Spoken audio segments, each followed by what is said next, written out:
Hi friends, എല്ലാവർക്കും സാണ്ടകിലോട്ട് വീണ്ടും സ്വാഗതം. ഇന്ന് നമ്മൾ കമ്പാരിസൺ ആണ് നോക്കുന്നത്.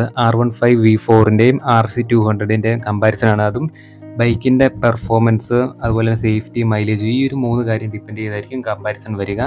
ഫസ്റ്റിലെ R15V4 ഇതൊരു 155cc വണ്ടിയാണ്. അതിൽ 10,000 RPM 18.1 PSP പവറും 7,500 RPM 14.2 Nm ടോർക്ക് പവറുമാണ് ഇതിൽ പ്രൊഡ്യൂസ് ചെയ്യുന്നത്.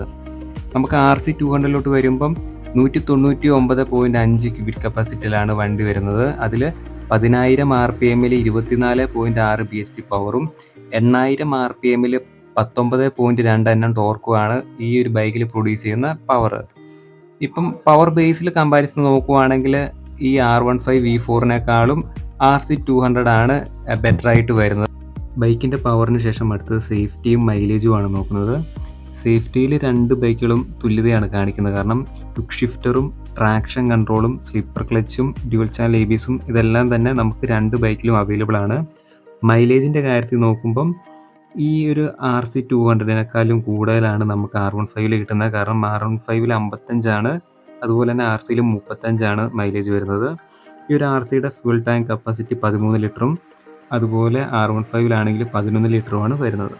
R15V4ഉം RC200ഉം കമ്പയർ ചെയ്യുമ്പോൾ വിലയുടെ കാര്യത്തിൽ ഏകദേശം 35,000 അടുത്ത് ഡിഫറൻസേ വരുന്നുള്ളൂ. എന്നാൽ പോലും ഈ 2 ബൈക്കും കട്ടയ്ക്ക് നിൽക്കുകയും ചെയ്യും. കാരണം ഒന്നിലെ കുറവ് മറ്റൊന്നിൽ ബൈക്ക് നേടിയെടുക്കുന്നുണ്ട്. അതുകൊണ്ട് തന്നെ എൻ്റെ അഭിപ്രായത്തിൽ ബൈക്കുകൾക്ക് പകരം അത് എടുക്കാൻ ആഗ്രഹിക്കുന്ന കസ്റ്റമേഴ്സിനെ തരംതിരിക്കുന്നതായിരിക്കും ഇത്തിരി കൂടെ നല്ലത്. കാരണം 2 ബൈക്കിനും അതിൻ്റേതായ മൂല്യം വരുന്നുണ്ട്. ഈ R15 എടുക്കാൻ ആഗ്രഹിക്കുന്ന ആളാണെങ്കിൽ അറിഞ്ഞിരിക്കേണ്ടത്, നിങ്ങൾ R15 എടുക്കുമ്പം RCനെ അപേക്ഷിച്ച് നല്ലൊരു മൈലേജ് നിങ്ങൾക്ക് കിട്ടുന്നുണ്ട്. അതുകൂടാതെ തന്നെ അത്യാവശ്യം പെർഫോമൻസും വരുന്നുണ്ട്. കാരണം നമുക്ക് ഇതിൽ VVA ടെക്നോളജിയാണ് വരുന്നത്. എന്ന് വെച്ചാൽ 155 ആണെങ്കിൽ പോലും ട്രാക്കിൽ നിങ്ങൾക്കൊരു 200 സെഗ്മെൻറ്റിലുള്ള ബൈക്കിനെ വരെ ടാർഗറ്റ് ചെയ്യാനായിട്ട് കഴിയുന്നുണ്ട്. മെയിൻ്റനൻസും വളരെ കുറവാണ്. മെയിൻ്റനൻസ് കോസ്റ്റും മൈലേജും അതൊരു വിഷയമല്ലെങ്കിൽ RC200 തന്നെയാണ് R15V4നെക്കാളും ബെറ്റർ. കാരണം അതിൻ്റെ ബിൽഡ് ക്വാളിറ്റി തന്നെ പറയാൻ പറ്റും. മുടക്കുന്ന തുകയ്ക്ക് അത് ഒത്തുവരുന്ന ഒരു ക്വാളിറ്റി തന്നെയാണ് RC കസ്റ്റമേഴ്സിന് നൽകുന്നത്. അത് ലുക്ക് ബേസ് ആണെങ്കിൽ പോലും. പിന്നെ പെർഫോമൻസ് പറയുവാണെങ്കിൽ R15ൽ കിട്ടുന്നതിനേക്കാളും കൂടുതൽ ഇനിഷ്യൽ പിക്കപ്പ് നമുക്ക് RCയിൽ കിട്ടുന്നുണ്ട്. അതുകൊണ്ട് തന്നെ ട്രാക്കിൽ വണ്ടി പറന്ന് തന്നെ നിൽക്കും.